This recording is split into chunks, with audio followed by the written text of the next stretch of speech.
जय हिंद। हमने इसके पहले वीडियो में देखे थे लोकतंत्र के बारे में और लोकतंत्र क्या होता है, और उसमें देखे थे कि प्रत्यक्ष लोकतंत्र क्या होता है, अप्रत्यक्ष लोकतंत्र क्या होता है। आज की वीडियो में हम देखेंगे लोकतंत्र के 4 स्तंभ के बारे में, मतलब लोकतंत्र कितने स्तंभ होते हैं और लोकतंत्र कैसे काम करती है। तो आइए देखते हैं। देखिए, लोकतंत्र के 4 स्तंभ होते हैं। लोकतंत्र के 4 स्तंभ होते हैं। कौन कौन से होते हैं? देखिए, विधायिका होता है जिसे हम इंग्लिश में लेजिस्लेटिव कहते हैं। कार्यपालिका होता है जिसे हम एग्जीक्यूटिव कहते हैं इंग्लिश में। और एक होता है न्यायपालिका जिसे हम इंग्लिश में जुडिशरी कहते हैं। और एक होता है पत्रकारिता, मतलब इसको इंग्लिश में मीडिया बोलते हैं। देखिए, इन चारों की मदद से नहीं पूरे देश को चलाया जाता है। इन सब का बहुत भूमिका होता है। तो आइए हम देखते हैं इन चारों को एक एक करके, इनका कार्यों के बारे में। देखिए, सबसे पहले देखते हैं विधायिका के बारे में। उस देश में रह रहे जनता के लिए नियम कानून बनाती है। जैसे मान चलिए, आज की आधुनिक दुनिया में सरकार आपकी ऑनलाइन गोपनीयता सुरक्षा के लिए कोई बिल पास करना चाहती है, तो उस बिल को पास करेगी और लागू करेगी। देखिए, इसमें 2 चीज़ होता है। केंद्र में पूरे देश में लागू करने के लिए केंद्र सरकार बिल बनाएगी संसद द्वारा। संसद के सदस्यों द्वारा बनाया जाता है, मतलब एमपी द्वारा। और जैसे एक राज्य विशेष राज्य के लिए, एक ही राज्य के लिए वहाँ की विधानसभा बनाती है विधायकों द्वारा। तो इनका कार्य होता है। अब देखते हैं कार्यपालिका के बारे में। कार्यपालिका काम का होता है, जब ये बिल पास हो जाता है इसको लागू करवाती है कुछ मंत्रियों द्वारा, अधिकारियों द्वारा। अधिकारी वो होते हैं जैसे IAS, IPS, income tax officer. इसके नीचे बहुत सारे अधिकारी होते हैं।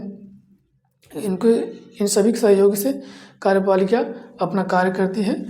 और मंत्री होते हैं, अपने ये भी करते हैं। मंत्री कहाँ जाएंगे, इसलिए अधिकारियों को नियुक्त किया जाता है।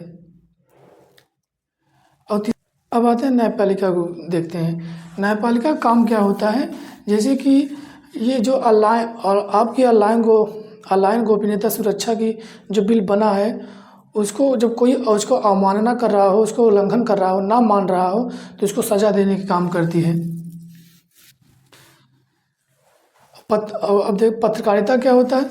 पत्रकारिता का काम ये होता है, इन जो आपकी ऑनलाइन गोपनीयता सुरक्षा जो बनी है वो सही से बनी है नहीं, सही से काम कर रहा है नहीं, या इन अधिकारियों की कहीं घूस लेकर कहीं काम तो नहीं करती है, या मंत्रियों द्वारा कहीं घूस लिया जाता है, काम ना किया जाए,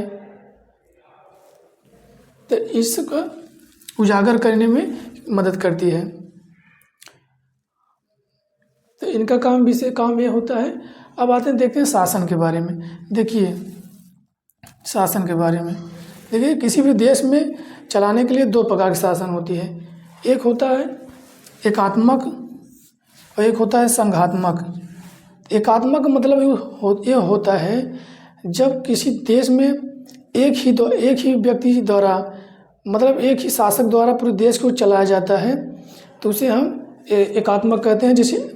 उसे हम एकात्मक कहते हैं। जैसे कि अमेरिका हो गया या UK हो गया, उस देश में एक ही शासन द्वारा चलाया जाता है, एक ही शासक द्वारा शासन चलाया जाता है। जैसे कि वहाँ के डोनाल्ड ट्रंप हो गए प्रेजेंट टाइम में, अमेरिका के राष्ट्रपति, वो पूरे देश के देखते हैं। UK जैसे प्रधानमंत्री वहाँ UK में होता है, पूरा देश के देखते हैं। और जब कभी संघात्मक क्या होता है? संघात्मक जब उस देश में केंद्र सरकार अलग शासन करती है और राज्य सरकार कोई अलग शासन करती है। तो राज्य केंद्र अलग शासन करती है और राज्य अलग शासन करती है। राज्य में मुख्यमंत्री होते हैं।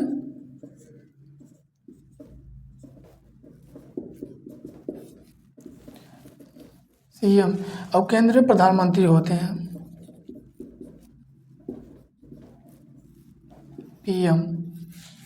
तो इसे हम संघात्मक कहते हैं। हालांकि अगर देखा जाए सही से तो अपन भारत न तो पूरी तरह एकात्मक है न ही संघात्मक है। इसलिए नहीं है कि जो अपने राज्य में जो राज्यपाल होता है वह प्रधानमंत्री द्वारा भेजा गया होता है।